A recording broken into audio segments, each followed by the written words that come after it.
क्यों दिया युधिष्ठिर ने माता कुंती को श्राप? ऐसे ही कई प्रश्न महाभारत की कथाओं में छिपे हुए हैं। महाभारत ग्रंथ में ऐसे कई तथ्य हैं जो वर्तमान की मान्यताओं को चरितार्थ करते हैं। महाभारत कहानी का एक संकलन आप पाठकों के लिए तैयार किया जा रहा है जो आपकी जिज्ञासुओं को शांत करता है।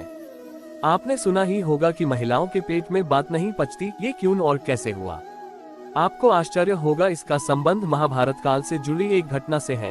यह एक श्राप है जो धर्मराज युधिष्ठिर ने समस्त औरत जाति को दिया। क्यों दिया युधिष्ठिर ने माता कुंती को श्राप? जाने पूरी घटना।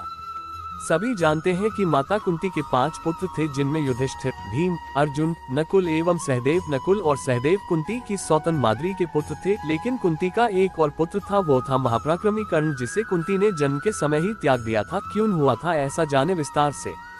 कुंती धर्मपरायण नारी थी जो सदैव सेवा और पुण्य के कार्य करती थी। एक बार उन्होंने सच्चे दिल से ऋषि दुर्वासा की सेवा की, जिससे प्रसन्न होकर ऋषि दुर्वासा ने उन्हें एक मंत्र दिया, जिसके प्रभाव से कुंती जिस भी देवता से संतान प्राप्ति की इच्छा रखेंगी उसे प्राप्त होगा और इससे कुंती के कौमार्य पर कोई हानि न होगी। यह आशीर्वाद प्राप्त कर कुंती जब अपने राजमहल आई, उसके मन में विचार आया कि क्यों न इस मंत्र का प्रयोग करके देखे, और उसने सूर्य देवता का आह्वान किया, जिसके फलस्वरूप उन्हें कर्ण की प्राप्ति हुई। जिसे देख कुंती भयभीत हो गई कि अब वे इस बालक को कैसे अपने साथ रख पाएंगी। बिना विवाह के इस पुत्र को साथ रखने से कुंती एवं पुत्र दोनों के चरित्र पर सवाल उठेंगे। इस तरह से बालक का जीवन व्यापन दूभर हो जाएगा। अतः वे कठोर मन से कर्ण को त्यागने का निर्णय लेती हैं।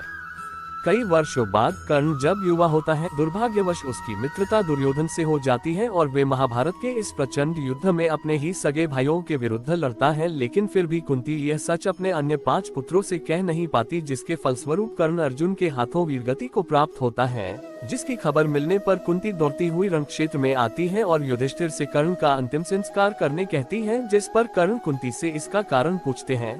तब कुंती सभी को पूरा सच बताती है, जिससे दुखी होकर युधिष्ठिर अपनी माता कुंती को श्राप देते हैं कि जिस सत्य को छिपाने से भाई के हाथों भाई की मृत्यु हुई, ऐसे सत्य कभी कोई नारी जाति अपने भीतर छिपा नहीं पाएगी। तभी से ये कहा जाता है कि कभी किसी नारी के पेट में कोई रहस्य नहीं रह सकता।